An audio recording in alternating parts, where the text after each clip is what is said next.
الحمد لله رب العالمين والصلاة والسلام على أشرف الأنبياء والمرسلين وعلى آله وصحبه أجمعين أما بعد. أعوذ بالله من الشيطان الرجيم. بسم الله الرحمن الرحيم. تبت يدا أبي لهب وتب ما أغنى عنه ماله وما كسب سيصلى نارا ذات لهب وامرأته حمالة الحطب في جيدها حبل من مسد. وقال الله تبارك وتعالى بسم الله الرحمن الرحيم قل هو الله أحد الله الصمد لم يلد ولم يولد ولم يكن له كفوا أحد. صدق اللہ العظیم. بزرگان محترم، معزز بھائیو، دوستو، عزیزو، قل هو اللہ شریف اور سورہ اخلاص کے باب میں چند باتیں میں نے ذکر کی تھی اور میں نے کہا تھا کہ کچھ فضائل اس کے ہیں، میں اس کو شام میں ذکر کروں گا. یہ جو سورہ اخلاص ہے، نبی اکرم صلی اللہ علیہ وسلم نے اس کو ثلث القرآن قرار دیا. ثلث القرآن کا مطلب 1/3 قرآن. اس کا مطلب یہ نکلا کہ ایک مرتبہ اگر کوئی قل هو اللہ پڑھ لیتا ہے تو اس کو 10 پارہ پڑھنے کا ثواب ملتا ہے. تو 3 مرتبہ قل هو اللہ پڑھے گا تو اس کو ایک قرآن پڑھنے کا ثواب ملے گا. حضور پاک صلی اللہ علیہ وسلم نے ایک مرتبہ صحابہ کرام کو فرمایا کہ من یعجز عنکم ان یقرأ ثلث القرآن فی اللیل، تم میں سے کوئی عاجز ہے کہ رات میں سونے سے پہلے 1/3 قرآن پڑھ لیں؟ تو صحابہ گھبرا گئے کہ 1/3 قرآن کون پڑھ سکتا ہے سونے سے پہلے، یعنی 10 پارے کون پڑھ سکتا ہے؟ یہ تو بڑے مسئلے ہو جائیں گے. تو حضرت نے فرمایا قل هو اللہ شریف کو سونے سے پہلے ایک مرتبہ پڑھ لو تو اللہ 1/3 کا ثواب عطا فرمائیں گے. ایک حدیث شریف میں جناب رسول اللہ صلی اللہ علیہ وسلم نے دیکھا کہ صحابہ کچھ جا رہے ہیں اپنے کام کے لیے. حضرت نے ان کو بلایا اور بلانے کے بعد فرمایا کہ انا اقرأ علیکم ثلث القرآن، میں تمہارے سامنے ثلث القرآن پڑھتا ہوں، 1/3 قرآن پڑھتا ہوں. صحابہ کہنے لگے کہ 1/3 قرآن پورا کب ہوگا، ہم اپنے کام پہ جائیں گے کب؟ بھئی وہ تو کام پہ جا رہے تھے، کہیں کھیت میں، باغ میں، دکان میں کہیں جا رہے تھے.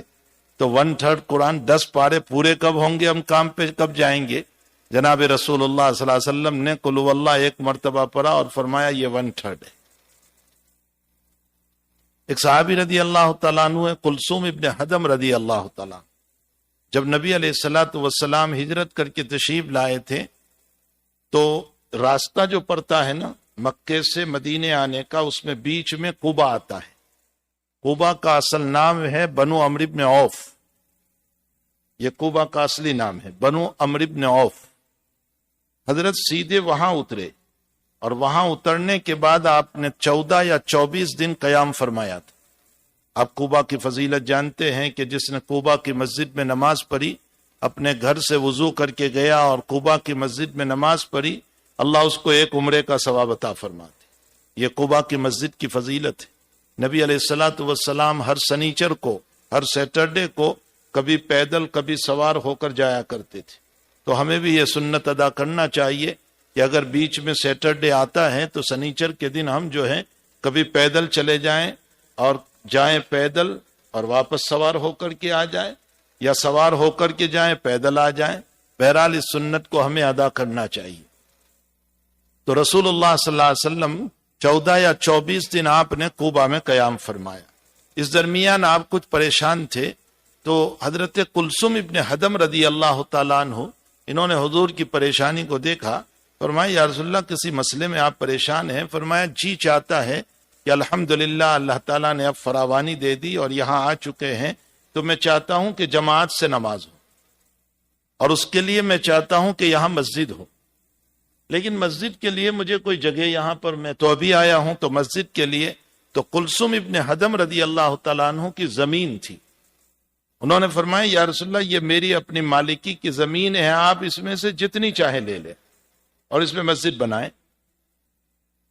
روایتوں میں ہے کہ جبریل امین تشریف لائے اور آپ صلی اللہ علیہ وسلم کو نشاندہی کی کہ یہاں آپ مسجد بنائیں. حضرت نے اس جگہ کو ایکوائر کیا کہ اس جگہ کو ہم لے رہے ہیں اور فرمایا کہ اس کے پیسے لے لو. تو کلثوم ابن حدم نے فرمایا کہ یا رسول اللہ میں نے پیسوں کے لیے نہیں، میں نے اپنی آخرت کے لیے دی. مجھے پیسے نہیں چاہیے، میں اس کو وقف کر رہا ہوں۔ حضرت نے اس زمین کو قبول فرمایا اور وہاں پہلی مسجد اسلام کی بنی۔ یہ اسلام کی سب سے پہلی مسجد تھی، مسجد نبوی ابھی نہیں بنی تھی، یہ اسلام کی پہلی مسجد تھی۔ قرآن کریم میں ہے لمسجد اسس علی التقوی من اول یوم احق ان تقوم فیہ۔ اگرچہ اس کی تشریح میں مسجد نبوی کو بھی مفسرین نے مراد لیا ہے، لیکن ایک قول یہ ہے کہ اس سے مسجد قباء مراد ہے، جس کی بنیاد تقوی پر رکھی گئی۔ لمسجد اسس علی التقوی من اول یوم، پہلے ہی دن سے، احق ان تقوم فیہ، وہ مسجد ایسی ہے کہ وہ نماز پڑھنے کے قابل ہے، یعنی اس میں نماز پڑھی جائے۔ احق ان تقوم فیہ، فیہ رجال یحبون ان یتطہروا، اس میں وہ لوگ ہیں، وہ مصلی ہیں جو طہارت کو پسند کرتے ہیں۔ ان یتطہروا واللہ یحب المطہرین، اور اللہ پاک رہنے والوں کو پسند فرماتے۔ جب یہ آیت اتری ہے تو حضور پاک صلی اللہ علیہ وسلم نے کوبا کے صحابہ سے پوچھا کہ بتاؤ تم کیا طہارت کرتے ہو؟ فرمایا یا رسول اللہ ہمیں شک رہتا ہے تو ہم پہلے دھیلا استعمال کرتے ہیں اور پھر پانی استعمال کرتے ہیں، یعنی بہت احتیاط کرتے ہیں کہ پہلے دھیلے کے اندر خاصیت یہ ہے کہ وہ قطرے کو چوس لیتی، جیسے تیسیوں میں بھی یہ خاصیت ہے کچھ کہ وہ بھی چوس لیتی ہے۔ اس لیے میں کہتا ہوں کہ چلو آج کل تم دھیلا استعمال نہیں کرتے اور یہاں لے کر آؤ گے تو مسجد والے کہیں گے کہ یہ دھیلے سے مسجد بھر دی تم نے، تو آج کل دھیلے نہیں ہیں لیکن تیسیوں تو رکھے ہوئے ہیں، تیسیوں بھی استعمال کریں اور پانی بھی استعمال کریں۔ اللہ تعالیٰ نے ان کی تعریف فرمائی فی رجال یحبون ان یتطہروا واللہ یحب المطہرین۔ تو یہ کلثوم ابن حدم رضی اللہ تعالیٰ عنہ کی زمین پر یہ مسجد بنی۔ پھر نبی علیہ الصلوۃ والسلام نے انہی کو امام بھی مقرر کر دیا کہ اس مسجد میں تم امام، اور وہ بہت اچھے قاری تھے، بہت اچھی آواز تھی ان کی، تو وہ نماز پڑھاتے تھے۔ ان کا معمول یہ تھا کہ وہ الحمد شریف کے بعد پہلے قل ہو اللہ پڑھتے اور قل ہو اللہ کے بعد کوئی سورت پڑھتے۔ بخاری شریف میں ہے کہ پہلے الحمدو کے بعد قل ہو اللہ اور قل ہو اللہ کے بعد کوئی سورت پڑھتے، لیکن قل ہو اللہ لازم پڑھتے، سورہ اخلاص لازم پڑھتے۔ مقتدیوں نے کہا کہ یا تو قل ہو اللہ پڑھے یا کوئی اور سورت پڑھے، یہ دو سورتیں الحمدو کے بعد آپ پڑھتے ہیں، لیکن انہوں نے کہا کہ نہیں میں تو اسی طرح پڑھوں گا، اگر آپ کو مجھے امام رکھنا ہو تو رکھو ورنہ تو مجھے نکال دو۔ لیکن چونکہ وہ اچھے قاری تھے، اچھے پڑھنے والے تھے، وہ تقوی والے تھے، اس لیے مقتدی ان کو نہ تو نہیں کہہ سکتے تھے، لیکن شکایت لے گئے جناب رسول اللہ صلی اللہ علیہ وسلم کے پاس، اس لیے کہ ماوا اور ملجا رسول اللہ صلی اللہ علیہ وسلم ہی تھے، وہاں تو جو بھی ہوتا تھا حضور پاک صلی اللہ علیہ وسلم کے پاس۔ فرمائے یا رسول اللہ یہ کلثوم جو ہے ہمارے امام صاحب الحمدو کے بعد پہلے قل ہو اللہ پڑھتے ہیں پھر کوئی سورت پڑھتے ہیں، آپ ان سے فرمائیے کہ یا تو قل ہو اللہ پر اکتفا کر لے یا تو پھر کوئی اور سورت پر۔ حضرت نے فرمایا کہ کلثوم تم یہ کیوں کرتے ہو، یا تو دونوں میں سے ایک پڑھو۔ فرمایا یا رسول اللہ صلی اللہ علیہ وسلم قل ہو اللہ میں اللہ کی صفات ہے، اس لیے مجھے یہ سورت پسند بہت ہے، اس میں اللہ کی صفات بیان کی گئی۔ انی احبک، میں انی احب ہذہ السورہ، میں اس سورت سے بڑی محبت کرتا ہوں۔ حضرت فرمایا اچھا حبک ایاہ ادخلک الجنہ، پڑھتے رہو قل ہو اللہ کی محبت تمہیں جنت میں لے جائے گی، قل ہو اللہ کی محبت تمہیں جنت میں لے جائے گی۔ لیکن اس سے تمام اماموں کا حکم نہیں ہوگا کہ سارے امام یہ کرنے لگ جائے کہ الحمدو کے بعد قل ہو اللہ پڑھے اور پھر دوسری سورت پڑھے، یہ خصوصی انعام تھا ان کے لیے۔ نبی اکرم صلی اللہ علیہ وسلم خصوصی طور پر بعض باتیں کسی کو دے دیا کرتے تھے، یہ عام نہیں ہوتی تھی۔ ابو بردہ ابن نیار رضی اللہ تعالیٰ عنہ نے قربانی کی فضیلت بہت سنی، تو آپ نے خطبہ ہونے سے پہلے بکرا ذبح کر دیا، قربانی کا بکرا خطبے سے پہلے ہی ذبح کر دیا۔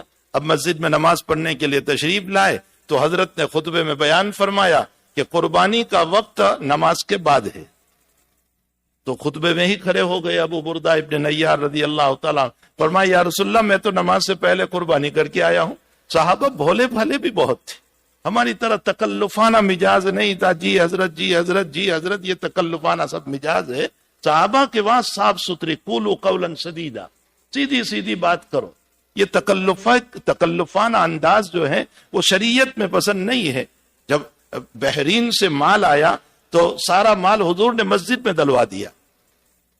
صبح میں دیکھا کہ مسجد مدینے میں 9 مسجدیں تھی مسجد نبوی کے علاوہ، لیکن صحابہ اپنے اپنے محلے کی مسجدوں کو چھوڑ کر سارے مسجد نبوی میں آ گئے، تو مسجد بھر گئی تھی پوری۔ حضرت نے جب سلام پھیرا تو دیکھا کہ او ہو ساری مسجد بھر چکی ہے، سارے لوگ محلوں کی مسجد کو چھوڑ کر یہاں نماز پڑھنے آئے، تو حضرت مسکرائے اور فرمایا کہ شاید تم لوگوں کو پتہ چل چکا ہوگا کہ مال آیا ہوا ہے۔ تو صحابہ نے یہ نہیں کہا نہیں حضرت زیارت کے لیے آئے، ملاقات کے لیے آئے، مسافے کے لیے آئے، بہت دن سے آپ کی زیارت نہیں ہوئی تھی، کوئی تکلف نہیں۔ فرمایا جی یا رسول اللہ اسی مال کے لیے آئے، ہمیں ضرورت ہے، ہم مال کے لیے آئے۔ حضرت نے فرمایا میں اس وقت تک یہاں سے نہیں اٹھوں گا جب تک کہ سارا مال تقسیم نہ ہو جائے۔ اس کے بعد جو حضرت نے جملہ فرمایا ہے وہ دل کے اوپر لکھنے کے قابل ہے۔ فرمایا انی ما اخاف علیکم ان تشرکوا، مجھے تم پر یہ خوف نہیں ہے کہ تم مشرک بنو گے، تم مشرک نہیں بنو گے، تم شرک نہیں کرو گے، مجھے تم پر کوئی خوف شرک کا نہیں۔ انی اخاف علیکم ان تبسط الدنیا فتنافسوها کما تنافسوها من کان قبلکم فتہلککم کما اہلکت من کان قبلکم، مجھے تم پر خوف یہ ہے کہ تمہارے اوپر دنیا بہت وسیع ہو جائے گی، دنیا تمہارے پاس بہت ہو جائے گی، جس کے نتیجے میں تم کمپٹیشن پر اترو گے، میں اس سے آگے بڑھ جاؤں، میں اس سے آگے بڑھ جاؤں، اس کی 2 دکان میری 3 ہو جائیں، میری اس کی 3 ہے میری 4 ہو جائیں، وہ اتنا کماتا ہے میں اتنا کما لوں۔ فرمایا تم فتنافسوها کما تنافسوها، جیسے پہلی قوم مقابلہ کیا کرتی تھی، کمپٹیشن کیا کرتی تھی، فتہلککم کما اہلکت من کان قبلکم، پھر اللہ تمہیں ایسے ہلاک کرے گا جیسے اگلی قوموں کو ہلاک کر دیا۔ آج ہم اپنی نظروں سے یہ دیکھ رہے ہیں کہ اللہ کے نبی جو کہہ کر گئے ہیں امت کی ہلاکت کا مسئلہ وہ اسی طرح ہو رہا ہے۔ تو صحابہ بڑے بے تکلف تھے۔ ایک مرتبہ مال اسی طرح آیا ہوا تھا، حضرت تقسیم فرما رہے تھے، بخاری شریف میں ہے، حضرت عباس بھی تشریف لائے۔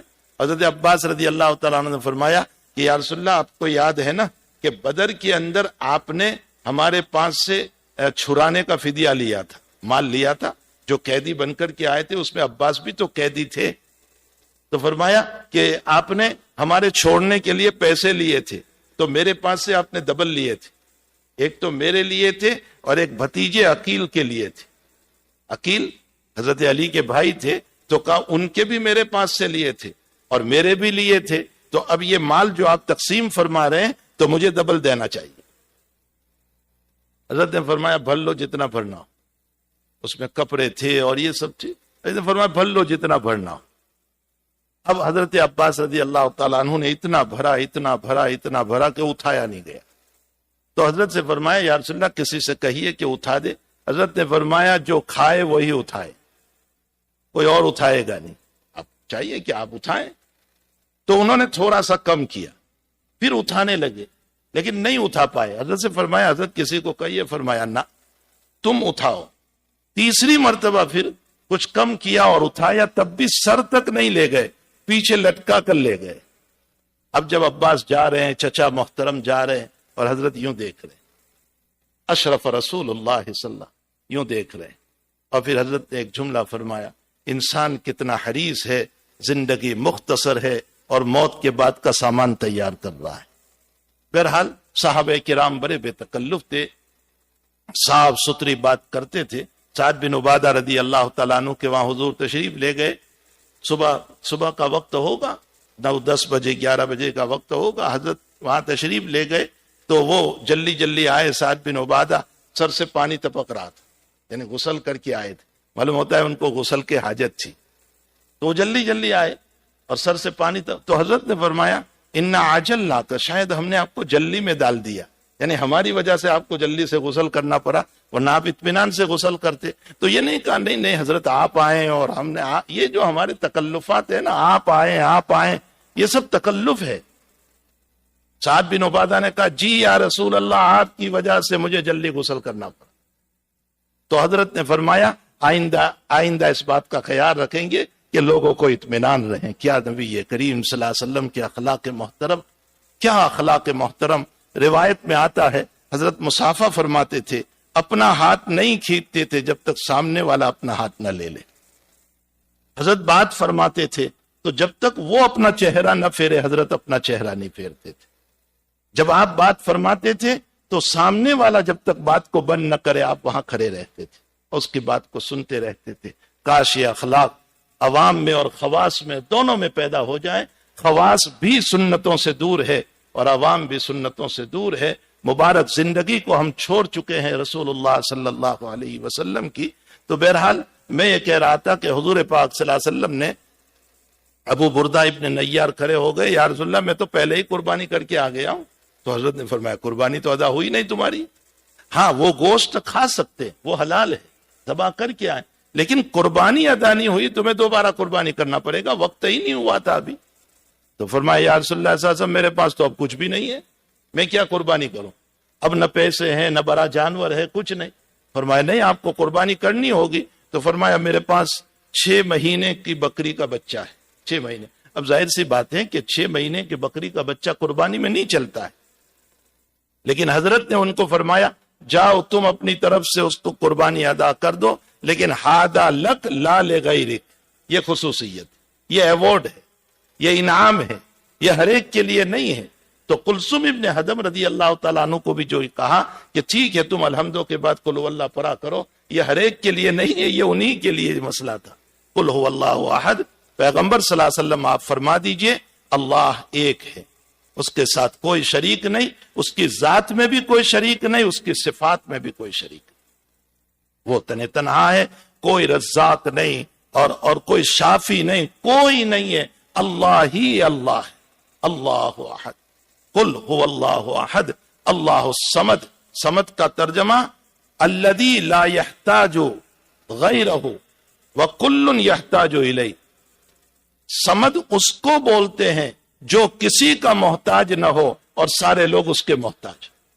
اللہ کی ذات وہ ہے جو کسی کی محتاج، نہ میرے سجدوں کی محتاج، نہ میرے رکوع کی محتاج، نہ میری عبادت کی محتاج، نہ میرے زکوٰۃ کی محتاج، نہ میری قربانیوں کی محتاج، نہ میرے حج کی محتاج، نہ میرے عمرے کی محتاج، نہ میری تلاوت کی محتاج، وہ کسی کی محتاج نہیں ہے۔ اس نے صاف طور پر حدیث قدسی میں کہا تم سب کافر جیسا دل لے کر کے بیٹھ جاؤ، میری خدائیت پر اثر نہیں پڑے گا، اور تم سب مومن اور نبی جیسے دل لے کر بیٹھ جاؤ، میری خدائیت میں کوئی ترقی نہیں ہوگی، میں اپنی جگہ خدا ہوں، خدا رہوں گا۔ اگر تم نافرمانی پر اترو گے تو میری جہنم ہے، اور اگر تم وفاداری کرو گے تو میری جنت ہے۔ اللہ میرے اور آپ کے الیکشن سے یا سلیکشن سے اللہ نہیں بنا ہے، میرے اور آپ کے الیکشن یا سلیکشن سے اللہ نہیں بنا ہے۔ اللہ جل شانہ کی وہ ذات ہے جس نے ہم سب کو پیدا کیا ہے، وہ صمد ہے، وہ بے نیاز ذات ہے، وہ کسی کی محتاج نہیں ہے، ہم سب اس کے محتاج ہیں اور ہر وقت محتاج، ہر وقت محتاج ہے۔ اللہ کے نبی علیہ الصلوۃ والسلام جب دعا فرماتے تھے اللہم انی اسألک مسألۃ المسکین، اے اللہ محمد تجھ سے اس طرح مانگتا ہے جیسے ایک مسکین مانگتا ہے، مسکین جیسے مانگتا ہے لوگوں کے در پر، محمد تجھ سے اس طرح۔ اللہم انی استر بدعائک المسترین، نبی کی دعائیں بھی تو سیکھیں۔ فرمایا محمد تجھ سے اس طرح مانگتا ہے جیسے حالات میں بے چین انسان گھبرا کر کے کیسے لوگوں کے پاس دے دو مجھے، فرمایا محمد بھی تیرے پاس اس طرح مانگ رہا ہے۔ کاش ہماری دعاؤں میں یہ لرزاؤ آ جائے تو اللہ کی رحمتیں اترے گی، ہماری دعاؤں میں یہ تواضع آ جائے، یہ انکساری آ جائے، اپنا جھکاؤ آ جائے، اپنی حقیقت کو سمجھنے والے ہو جائیں کہ میں کون ہوں۔ ہمارے حضرت شیخ رحمۃ اللہ علیہ نے فضائل اعمال سے اندر فرمایا ہے کیا تکبر کرتے ہو تم، جہاں سے آئے ہیں وہ بھی گندی نالی، اور پیٹ میں ہر وقت گندگی لے کر جا رہے ہو، چل رہے ہو، اور جہاں جاؤ گے وہاں بھی اخیر میں گندگی ہی گندگی قبر میں ہونے والی۔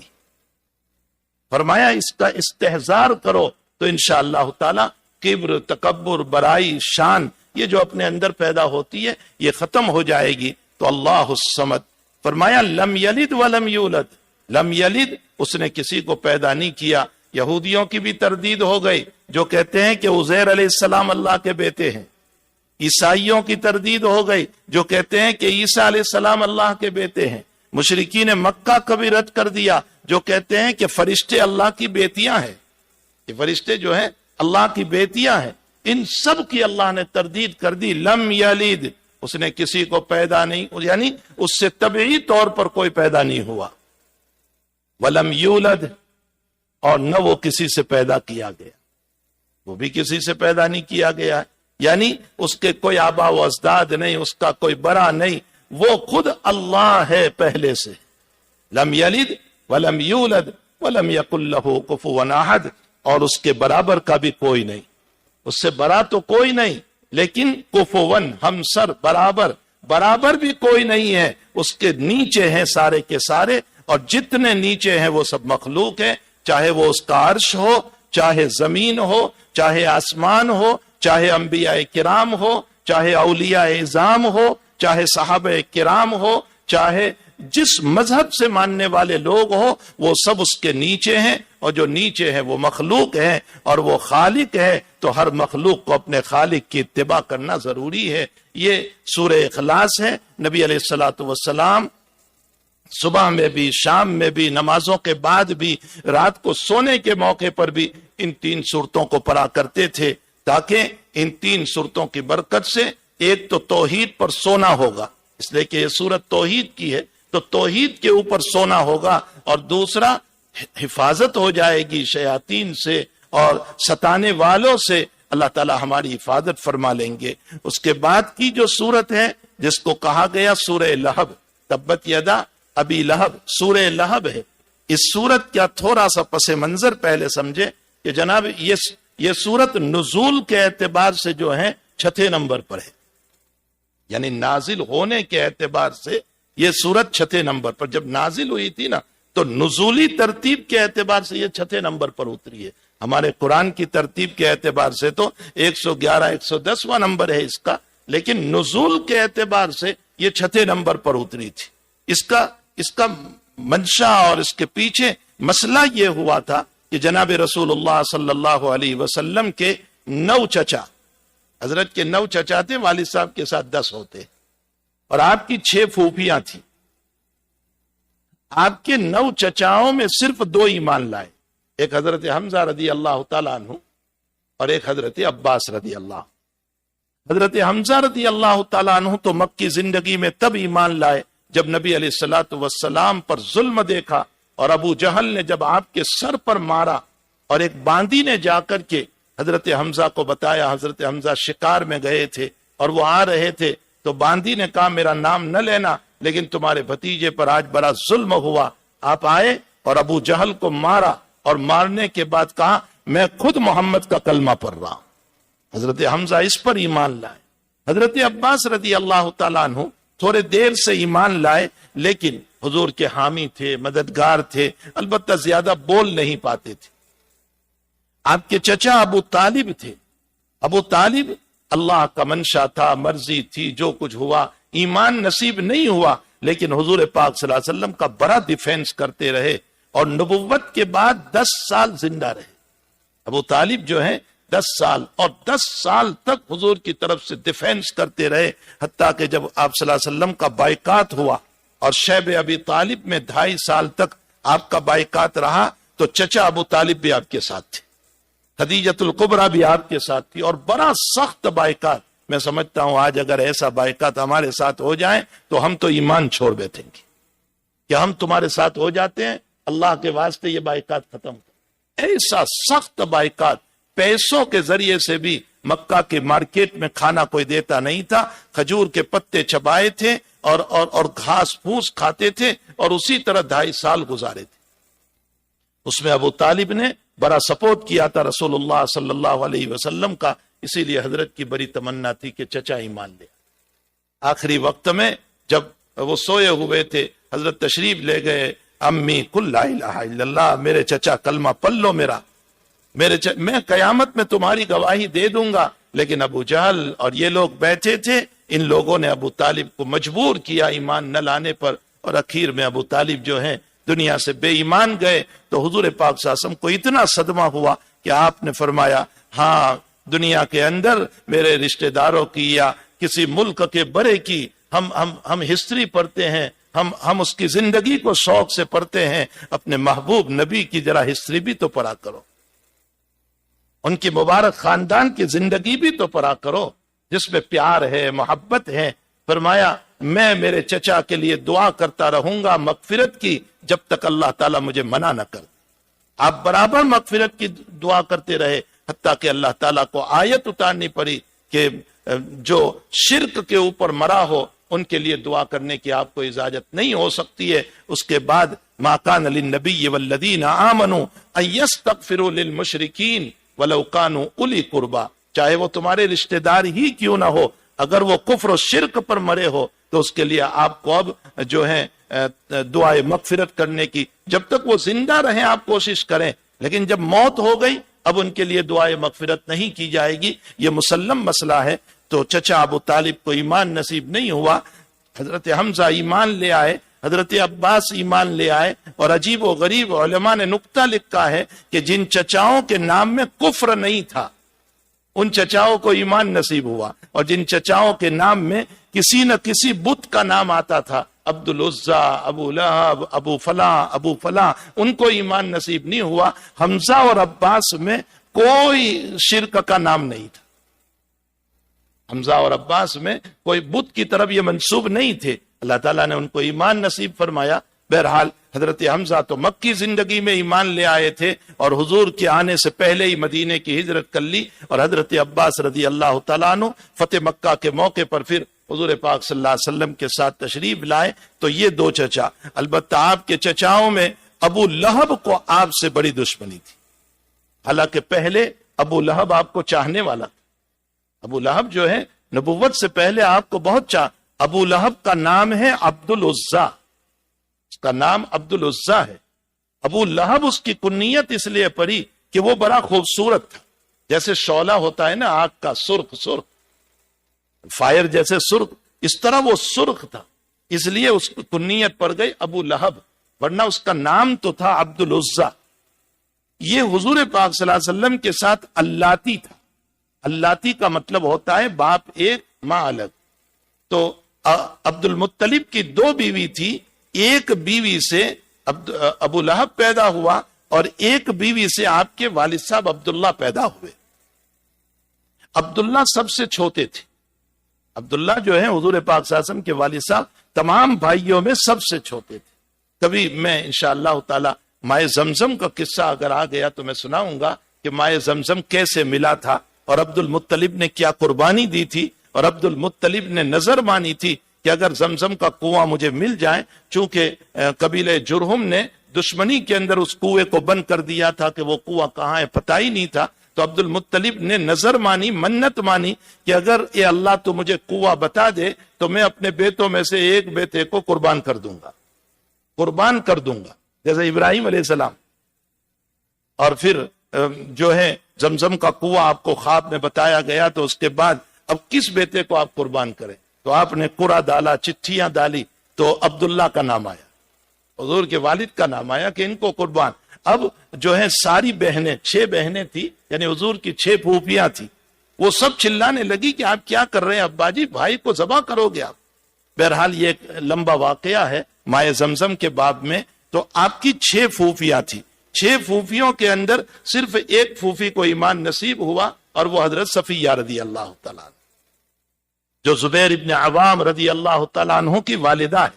زبیر ابن عوام کی والدہ ہے حضرت صفیہ رضی اللہ تعالیٰ عنہ، ان کو ایمان نصیب ہوا. تو ابو لہب جو ہے وہ پہلے تو حضرت کو بہت چاہتا تھا، بلکہ بچپن میں جناب رسول اللہ صلی اللہ علیہ وسلم جب پیدا ہوئے تو یہ اتنا خوش ہوا کہ میرے مرحوم بھائی کے وہاں لڑکا پیدا ہوا.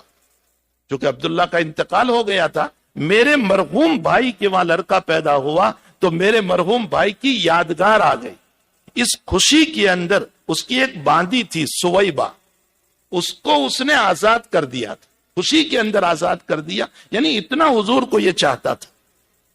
یہ سویبہ وہ ہے جس سے آپ صلی اللہ علیہ وسلم نے دودھ بھی پیا ہے، آپ کی رضائی ماں بھی ہے، آپ نے اس سے دودھ بھی پیا ہے. اور یہ بھی عجیب بات ہے کہ آپ کے چچا حضرت حمزہ نے بھی دودھ پیا ہے، اور حضرت حمزہ اور آپ صلی اللہ علیہ وسلم کے بیچ میں 1 سال کا فاصلہ ہے پیدائش میں، کوئی لمبا فاصلہ نہیں ہے.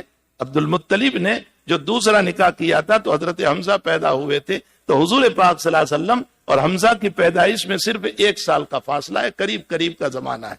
بہرحال میں کہہ رہا تھا کہ ابو لہب جو ہے وہ شروع میں تو آپ سے بڑی محبت کرتا تھا اور اسی طرح زندگی گزرتی رہی. جب آپ 25 سال کے ہوئے اور خدیجۃ الکبریٰ رضی اللہ تعالیٰ عنہا نے آپ کی امانت، آپ کی دیانت اور آپ کا تقوی اور آپ کا ورع اور آپ کی پرہیزگاری دیکھی تو آپ کے ساتھ معاملے تجارت طے کیا کہ میرے پیسے آپ کی محنت. اس کو مزاربت کہتے ہیں، اصطلاح بیوع میں مزاربت، کہ میرا پیسہ آپ کی محنت، آپ محنت کیجئے، ہاف ہاف لے لیں گے، 40-60 لے لیں گے. یہ خدیجۃ الکبریٰ رضی اللہ تعالیٰ عنہ نے طے کیا. اس پر جناب رسول اللہ صلی اللہ علیہ وسلم شام تجارت کرنے جاتے تھے اور ساتھ میں زید بن حارثہ یا اور لوگ بھی آپ کے ساتھ ہوا کرتے تھے. اور اس میں اتنی زیادہ خدیجہ کو اعتبار اور خدیجۃ الکبریٰ کے باپ خدیجۃ الکبریٰ کو اتنا یقین آ گیا کہ اسی درمیان حضرت نبی کریم صلی اللہ علیہ وسلم کے چچا ابو طالب نے نکاح کا پیغام دیا خدیجہ کے ساتھ. اور خدیجہ بھی چاہتی تھی، چونکہ وہ 40 سال کی تھی، 2 جگہ سے بیوہ ہوئی تھی، امانت اور دیانت اور تقوی اس نے دیکھا تھا، تو بہرحال نکاح ہو گیا. اور ابو طالب بیچ میں رہے جناب رسول اللہ صلی اللہ علیہ وسلم کے عم محترم، اور ادھر خدیجہ کے چچا تھے. خدیجہ کے والد کا نام تو خویلد ہے، لیکن ان کے چچا تھے خدیجہ کی طرف سے، اور ان کا نکاح ہوا جناب رسول اللہ صلی اللہ علیہ وسلم کا خدیجہ کے ساتھ. آپ کی زندگی اسی طرح برابر محبت پیار کے ساتھ گزر رہی تھی کہ 40 سال آپ کے ہوتے ہیں اور آپ کو نبوت ملتی ہے. سب سے پہلے اقرا بسم ربک الذی کا نزول ہوتا ہے، اور 3 سال کے بعد مدثر نازل ہوتی ہے، پھر اس کے بعد مزمل نازل ہوتی ہے، پھر اس کے بعد 1-2 صورتیں اور نازل ہوتی ہے. اس کے بعد 6 نمبر پر یہ صورت نازل ہوتی ہے تبت یدا ابی لہب. یہ صورت اس وقت اتاری گئی کہ جب نبی اکرم صلی اللہ علیہ وسلم کو یہ حکم دیا گیا کہ وَأَنذِرْ عَشِيرَتَكَ الْأَقْرَبِينَ، آپ اپنے رشتہ داروں کو ڈرائیے، ہم نے آپ کو رسول بنا کر کے بھیجا ہے. قُمْ فَأَنذِرْ، اٹھیے اور ڈرائیے. اور دوسری آیت میں فرمایا وَأَنذِرْ عَشِيرَتَكَ الْأَقْرَبِينَ، آپ اپنے رشتہ داروں کو ڈرائیے. تو حضرت صفا پہاڑی پر تشریف لے. اس سے پہلے حضرت نے کچھ گراؤنڈ بنایا تھا اندر، اور وہ گراؤنڈ اس طرح کہ کچھ احباب آپ کے اوپر ایمان لے آئے تھے، جیسے ابو بکر صدیق رضی اللہ تعالیٰ عنہ ہے، اور خدیجۃ الکبریٰ رضی اللہ تعالیٰ عنہ، حضرت علی رضی اللہ تعالیٰ عنہ، زید بن حارثہ رضی اللہ تعالیٰ، حضرت بلال حبشی رضی اللہ. یہ کچھ اندر میں ایمان لے آئے تھے، اور اندر میں حضور پاک صلی اللہ علیہ وسلم کے ساتھ کچھ نہ کچھ تعاون ہوتا رہتا تھا. لیکن وَأَنذِرْ عَشِيرَتَكَ الْأَقْرَبِينَ جب سورہ حاقہ کی آیت نازل ہوئی تو آپ نے علل اعلان صفا پہاڑی پر چڑھے. اس زمانے میں یہ طریقہ یہ تھا کہ کوئی پہاڑ پر چڑھ کر کے اپنی تہبند نکال کر یا کوئی وائٹ کپڑا نکال کر یوں ہلاتا تھا اور پھر اعلان کرتا تھا یا صباحا، تو یہ اطلاع ہوتی تھی کہ کوئی خطرناک مسئلہ پیش آیا. جیسے آج کل سائرن بجتا ہے، آج کل جو ہے جب خطرناک حالات ہو جاتے ہیں تو سائرن بجایا جاتا ہے کہ یہ خطرناک حالات اس وقت ہو رہے ہیں، سب سہم جاؤ، گھروں میں چلے جاؤ، بنکر میں چلے جاؤ، چپ چاپ بیٹھ جاؤ. تو جیسے آج کل ہے، اس زمانے میں زور سے یوں کپڑا ہلایا جاتا تھا اور لوگ سمجھتے تھے کہ کوئی خطرناک حالات پیش آئے ہوئے. تو آپ نے سب سے پہلے اپنے رشتہ داروں کو بلایا. اس میں ابو لہب بھی ہے جو عبد العزیٰ اس کا نام ہے، اور اس کے علاوہ آپ کی پھوپھی صفیہ رضی اللہ تعالیٰ عنہ، اور آپ کے بہت سارے اور کنبہ برادری کے لوگ ہیں، آپ کی بیٹی بھی ہے. یہ سارے کے سارے لوگ جمع ہوئے. آپ یہ صفا پہاڑ تو سب کاٹ دیا گیا ہے، ختم کر دیا گیا ہے. یہ پہاڑ تو بہت بڑا تھا، اس کے اوپر حضرت چڑھے ہیں. اور اس وقت یہ بلڈنگیں کچھ نہیں تھی، یہ کھلی جگہ تھی. یہ کعبہ جو ہے یہ بیچ میں تھا. مسجد حرام جو ہے نا، یہ کعبہ کو بولتے ہیں. یہ مسجد حرام نہیں ہے جو گور راؤنڈ والی ہے. مسجد حرام کعبہ کو بولتے ہیں. سبحان الذی اسری بعبدہ لیلا من المسجد الحرام الی المسجد الاقصی. تو حضرت کو جو معراج کے موقع پر لے گئے تھے، اس وقت یہ مسجد کہاں تھی چاروں طرف کی؟ وہ تو کعبۃ اللہ تھا، اور اللہ اس کو مسجد حرام کہہ رہا ہے. تو یہ مسجد حرام، اور اس کے اطراف میں مطاف تھا، اور مطاف میں بڑے بڑے کنکر ہوتے تھے، اور چاروں طرف مکانات تھے. یہ چاروں طرف جو ہیں یہ مکانات تھے لوگوں کے رہنے کے لیے. اور سیدھے وہاں سے یہ لوگ مطاف کے اندر اترتے تھے، اپنی اونٹنیوں کو بھی لاتے تھے، اور مختلف چیزیں ہوا کرتی تھی. چونکہ یہ لوگ بھی حج کرتے تھے، چاہے جیسا بھی حج تھا، لیکن یہ اپنے آپ کو ملت ابراہیمی پر کہتے تھے، اس لیے یہ لوگ بھی حج کرتے تھے، سیتیاں بجاتے تھے، ننگے اور برہنہ طواف کرتے تھے، وغیرہ وغیرہ ان کی حرکتیں تھی. تو حضور پاک صلی اللہ علیہ وسلم صفا پہاڑی پر چڑھے اور آپ نے فرمایا، پہلے تو یہ ایک مثال دی، ایک ایگزامپل دیا. اس وقت ایک مسئلہ اور چل رہا تھا. سراقہ ابن مالک جو بنو کنانا کا سردار، اگر آپ کو کوئی تاریخ یاد ہو تو حضرت ہجرت کر کے جب نکلے ہوئے ہیں تو یہی سراقہ بن مالک کو پتا چل گیا تھا کہ محمد اس راستے گیا ہے، تو 100 اونٹ کی لالچ میں یہ سراقہ ابن مالک نے پیچھا کیا تھا. اور جب یہ قریب پہنچا تو صدیق اکبر نے فرمایا، یا رسول اللہ صلی اللہ علیہ وسلم، وہ دشمن پیچھے ہیں اور حضرت اپنے مست میں چل رہے ہیں قرآن پڑھتے ہوئے. اور صدیق بار بار جب کہنے لگے، فرمایا ابو بکر گھبراؤ نہیں، اللہ حفاظت کرے گا. ابو بکر گھبراؤ نہیں، اللہ حفاظت کرے گا. اتنے میں سراقہ دوڑتا ہوا آ رہا تھا، زمین فتح، اور وہ اپنے گھوڑے کے ساتھ اندر چلا گیا. اس نے پھر معافی مانگی، پھر وہ نکلا. اس کے بعد نبی علیہ السلام سے معافی مانگ کر کہا کہ آپ بولیے، آپ کا کوئی تقاضا ہو تو میں پورا کروں. کہا میرا کوئی تقاضا نہیں، آپ اتنا کام کیجئے، اس طرف کوئی آ رہا ہو تو اس کو واپس کر دیجئے، بس اتنا سے. کہا آپ مجھے کچھ لکھ دیجئے. اس کو یقین ہو گیا.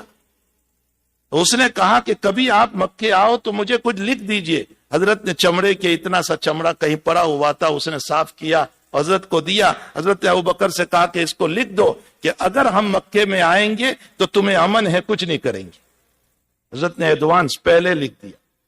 اور پھر حضرت نے یہ بھی لکھ دیا کہ سراقہ تیرا کیا حال ہوگا جب کیسر و کسرا کے کنگن تو پہنے گا. یعنی اللہ اس کو فتح کرے گا اور اللہ تیرے ہاتھوں میں پہنائے گا. اسی لیے کسرا جب فتح ہوا ہے، اللہ کے نبی کی پیشین گوئی حضرت عمر نے اس کنگن کو لیا ہاتھ میں، جو بادشاہ کے کنگن آئے مال غنیمت میں. فرمایا سراقہ کو بلاؤ، نبی کی پیشین گوئی ان کے ہاتھ میں پہنایا اور فرمایا حضور کی پیشین گوئی پوری ہو گئی. یہ وہ سراقہ ابن مالک ہے، اپنے بنو کنانا کا سردار تھا. اس کی مکہ والوں کے ساتھ کوئی لڑائی ہو گئی. اس نے کہا میں مکہ کی اینٹ سے اینٹ بجا دوں گا. اب اس نے اس طرف دھمکی دی مارنے کی، دوسری طرف حضور پاک صلی اللہ علیہ وسلم صفا پہاڑی پر چڑھ کر کے اعلان کیا کہ سب جمع ہو جاؤ.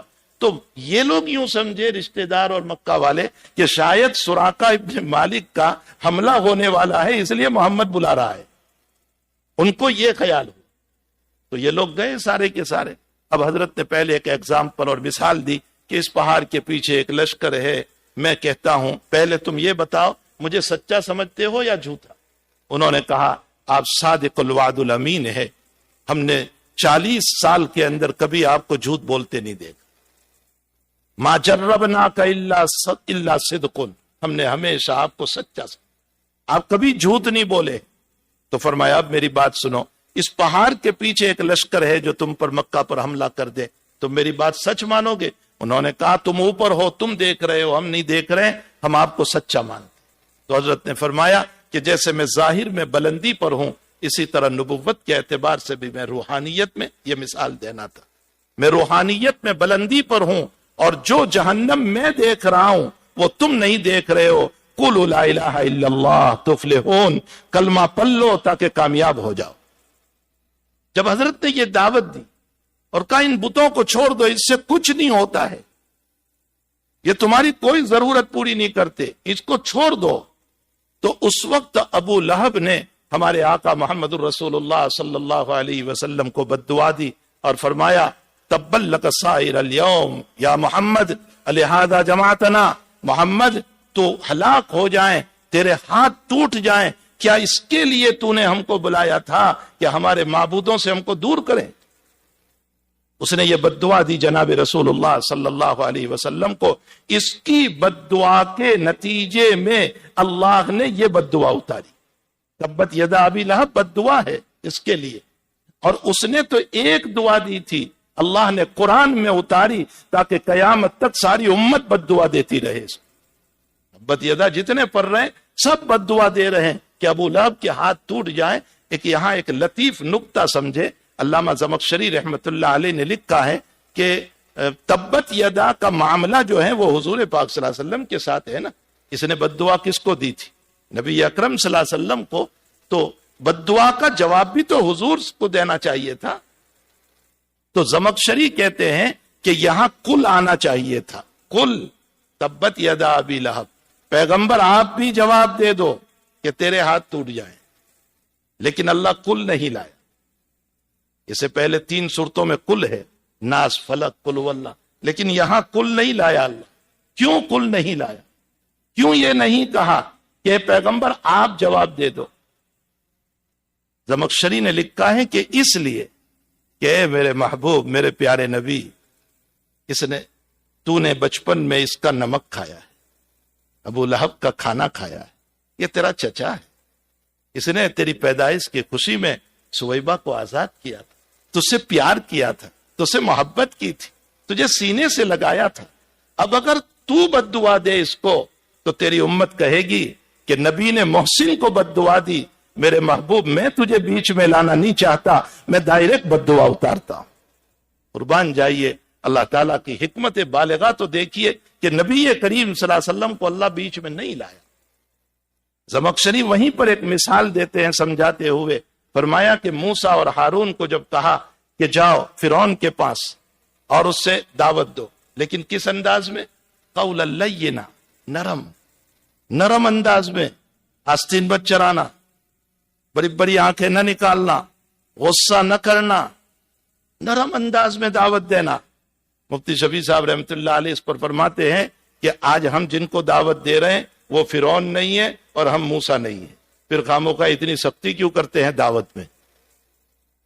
جس کو دعوت دے رہے ہیں وہ فرعون نہیں ہے اور میں موسیٰ نہیں ہوں، میں نبی نہیں ہوں، پھر دعوت میں اتنی سختی کیوں ہوتی ہے؟ تو زمخشری لکھتے ہیں کہ اللہ اکبر، جو فرعون خدائیت کا دعوے دار، ربوبیت کا دعوے دار، انا ربکم الاعلی کہنے والا، اور اللہ کہہ رہا ہے کہ نرم بات کرو، اس میں حکمت کیا ہے؟ فرمایا حکمت یہی ہے کہ موسیٰ، اس کے گھر کا تو نے نمک کھایا ہے، 30 سال تک تو نے اس کی روٹیاں کھائی، تو نے اس کے کپڑے پہنے، تو اس کے گھر میں بڑا ہوا، تو نے اس کی سواریوں پر سواریاں کی ہے۔ اب اگر آج تو اس کو آنکھیں بتائے گا تو امت یہ کہے گی نبی اپنے محسن کو آنکھیں بتا رہا ہے، یہ شان نبوت کے خلاف ہے، اس لیے تو نرم بات کرنا۔ جب کافر کے ساتھ اللہ قرآن ہم کو تعلیم دے رہا ہے ہمارا محسن ہے تو اس کے احسان کی رعایت کرنا چاہیے، تو پھر ہمارے ماں باپ تو کتنے بڑے محسن ہیں، ہمیں زور سے بولنے کی اجازت نہیں ہو سکتی۔ ہمارے محسن ہیں، ہمارے استاد ہمارے محسن ہیں، ہمارا شیخ ہمارا محسن ہے، ہمارا بڑا بھائی ہمارا محسن ہے، یا ہم کو جس نے تعاون کیا، جس نے ہماری مدد کی، وہ ہمارا محسن ہے، ہمیں اس کو آنکھیں دکھانے کی اجازت نہیں ہو سکتی ہے۔ تو حضور پاک صلی اللہ علیہ وسلم کو فرمایا میرے محبوب تجھ کو آنے کی ضرورت نہیں، میں سیدھا بد دعا اتارتا ہوں، تبت یدا ابی لہب، ابو لہب کے ہاتھ ٹوٹے، وتب، اور یہ خود بھی ہلاک ہو جائے، ما اغنی عنہ مالہ وما کسب، اور اس کو کام نہیں آیا اس کا مال، ما اغنی عنہ مالہ وما کسب، اور جو کچھ کمایا تھا اس کے کام نہیں آیا۔ ابو لہب کی موت کیسے ہوئی؟ بڑے خطرناک انداز میں موت، اللہ نے ایک بیماری ڈال دی اس کو۔ بعض لوگ کہتے ہیں وہ طاعون کی بیماری تھی، پلیگ کی تھی، بعض کہتے ہیں کوئی اور بیماری تھی، بہرحال اس کو ایک دمبل نکل آیا۔ عرب میں مشہور تھا کہ جس کو یہ بیماری نکل آئے اس کو کوئی ٹچ نہیں کرتا، سمجھتے تھے کہ یہ ہم کو بھی لگ جائے، تو اس کو ایک مکان میں رکھا اور کوئی رشتہ دار، کوئی تعاون مدد کے لیے نہیں، ایک حبشی غلام کو رکھا، اور حبشی غلام کو یوں کہا کہ تو کسی کے وہاں کام کرتا ہے، تجھے کتنا معاوضہ؟ کہا 10 درہم مہینے کی، تو کہا ہم تجھے 20 دیں گے اور کھانا بھی کھلائیں گے، تو ان کی خدمت کر۔ تو وہ غلام تیار ہوا، اب گھر سے اس کو کھانا دیا جاتا تھا، یہ خود ہی کھا لیتا تھا، یہ وہاں کھلاتا نہیں تھا ابو لہب، خود ہی کھا لیا تھا، اور اسی عالم میں وہ تنہائی میں پڑا رہا۔ یہ گھر والے دیکھنے بھی نہیں جاتے تھے، سمجھتے تھے بیماری ہم کو لگ جائے گی، یہ حبشی کو لگ جائے، مر جائیں تو کوئی عرض نہیں، لیکن حبشی بھی تو ٹچ نہیں کرتا تھا۔ جب 2-3 دن گزر گئے، مفسرین نے، ابن کثیر نے لکھا ہے کہ 3 دن گزر گئے تو اندر سے روم میں سے بدبو آنے لگی، تب پتا چلا کہ اس کی موت ہو چکی، منہ کھلا کا کھلا رہ گیا تھا، بدن سڑ گیا تھا، اور اسی حبشی کو کہا کہ اس کو اٹھا کر کے کہیں دفن کر دے، تو یہ حبشی اٹھا کر لے گیا اور لکڑیوں کے ذریعے سے اس کو کھدے میں اتار دیا گیا۔ یہ ابو لہب کی موت جب اللہ نے کہہ دیا تبت یدا ابی لہب اور نبی کی شان میں گستاخی کی تو اس کا یہ انجام ہوا۔ اس نے حضور کو بہت ستایا۔ اس کی دو بیٹے تھے، عتبہ اور عتیبہ۔ نبی علیہ السلام کی دو بیٹیاں اس کے بیٹوں کے نکاح میں تھی، رقیہ اور ام کلثوم۔ یہ عتبہ اور عتیبہ کے نکاح میں تھی۔ ابو لہب نے مجبور کیا ان کو کہ میرے گھر میں محمد کا کلمہ نہیں آنا چاہیے، چونکہ بیٹیاں اسلام لے آئی تھی۔ کہا میرے گھر میں محمد کا کلمہ نہیں، اس کو طلاق دے۔ ہاں، میرے نبی نے اپنی حیات میں اپنی بیٹیوں کی طلاقیں بھی دیکھی۔ یہ تو جس کی بیٹی کو طلاق ہوتی ہے اس کو پتا چلتا ہے۔ اپنی بیٹیوں کی طلاقیں بھی دیکھی اور اپنی بیٹیوں کے جنازے بھی اٹھائے۔ زینب کا جنازہ اٹھایا، رقیہ کا جنازہ اٹھایا، ام کلثوم کا جنازہ اٹھایا۔ یہ سارے دکھ سہے ہیں امت کے خاطر، امت کے خاطر یہ دکھ سہے ہیں۔ وہ کلمہ نہ پھیلاتا، اس کی بیٹیوں کو طلاق نہ ہوتی۔ لیکن جس امت کے لیے تکلیفیں اٹھائی ہے وہی امت اپنے نبی کی شان میں گستاخیاں کر رہی اور اس کی سنتوں کو مٹا رہی، اور احساس تک نہیں ہے کہ میں نے میرے نبی کی سنتوں کو چھوڑ دیا، احساس بھی نہیں۔ عتبہ اور عتیبہ نے دونوں کو طلاق دی، اور طلاق تو دی، عتبہ نے تو اتنا بدترین معاملہ کیا کہ طلاق دے کر کلثوم کو گھر چھوڑا اور حضرت کے منہ پر تھوکا۔ علمان الحفیظ نبی کریم صلی اللہ علیہ وسلم کے منہ پر تھوکا۔ حضرت نے اس وقت فرمایا اللہم سلط علیک کلبا من کلابک، اے اللہ تیرے کتوں میں سے ایک کتا اس پر مسلط کر دے۔ وہ شام کے سفر میں تجارت کے لیے جا رہا تھا، جنگل میں پڑا ہوا تھا، رات میں سویا تھا، آرام کر رہا تھا، اور بھی لوگ تھے۔ اتنے میں رات میں لائن شیر آیا اور اس کو پکڑ کے لے گیا اور اس کو کھا گیا۔ یہ نبی کی دعا کا نتیجہ تھا۔ اللہم سلط علیک کلبا من کلابک۔ اس لیے مفسرین لکھتے ہیں کسی اہل اللہ کو نہ ستانا، کبھی اس کے دل کی آہ لگ گئی تو دنیا بھی تباہ اور آخرت بھی تباہ ہو جائے۔ یہ بہت ڈرنے کی بات ہے۔ خیر وہاں تو جناب رسول اللہ صلی اللہ علیہ وسلم تھے، فرمایا اس کا مال بھی کام نہیں آیا، اس کا کمایا ہوا بھی اس کو بچا نہیں سکا۔ سیصلی نارا ذات لہب، یہ تو دنیا کے حالات ہے، اور ان قریب ہم اس کو جہنم میں داخل کریں گے، جو بھڑکنے والی آگ، جو نہ بجھنے والی آگ۔ وامرأتہ، اور اس کی بیوی، اس کے بیوی ام جمیل، نام تھا عورا، لقب کنیت تھی ام جمیل، حضور کی چچی تھی۔ اللہ کے نبی کو اتنا ستایا کہ لکڑیاں کانٹے والی کاٹ کر لاتی۔ اس کو معلوم تھا حضرت جو صبح بہت جلدی اٹھ کر کے مطاف میں آتے تھے، نماز پڑھتے تھے، چونکہ فرض نمازیں نہیں تھی لیکن تہجد تو مل چکی تھی۔ آپ نوافل آپ پڑھتے تھے، تہجد پڑھتے تھے، تو آپ مطاف میں آ کر کے پڑھتے تھے، تو یہ راستے میں کانٹے بچھا دیتی تھی تاکہ محمد کو خوب کانٹے لگے اور گر جائیں۔ اس کو فرمایا حمالۃ الحطب، لکڑیوں کو اٹھانے والی۔ اور ایک دوسرا ترجمہ حمالۃ الحطب کا کیا گیا ہے چغلی کرنے والی۔ اور مناسبت کیا ہے؟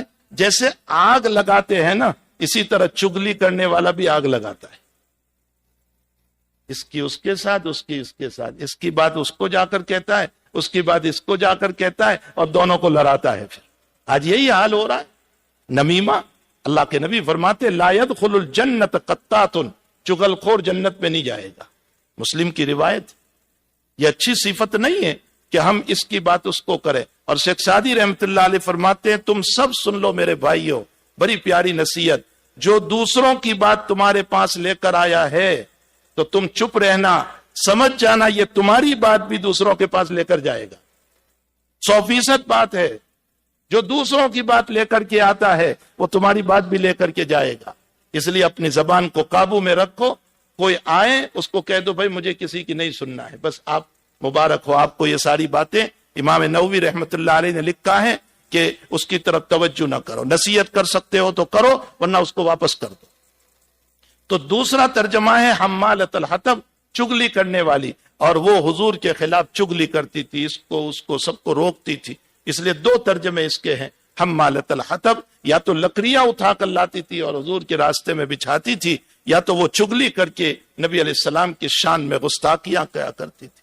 فی جیدہا حبل من مسد، حبل من مسد، مسد کھجور کے پتوں سے بنی ہوئی رسی، یا کوئی درخت ہوتا تھا اس زمانے میں اس کی چھال سے بنی ہوئی رسی، جیسے ہمارے زمانے میں بھی آپ نے تو نہیں دیکھی ہوگی، لیکن ہمارے وہاں ایشیا کے اندر اس طرح کی رسیاں بنائی جاتی ہیں، تو اس طرح کی رسی میں وہ لکڑیاں باندھ کر لاتی تھی اور یوں نیچے سے باندھا ہوا تھا، وہ اتارنے کے لیے گئی وزن کو تو وہ گلے میں پھنس گیا، اور گلے میں پھنسنے کی وجہ سے اسی میں اس کی موت ہو گئی۔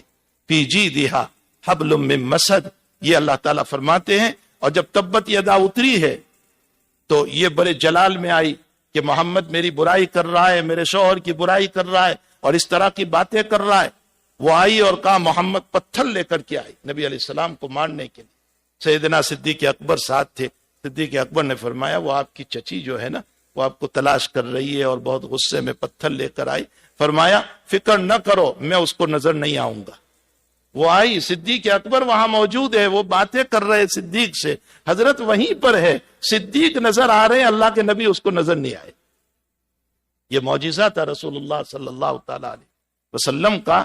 تو وہ بکواس کر کے چلی گئی اور کہا محمد اگر میرے سامنے ہوتا تو میں پتھر کے ذریعے سے اس کا سر پھوڑ دیتی۔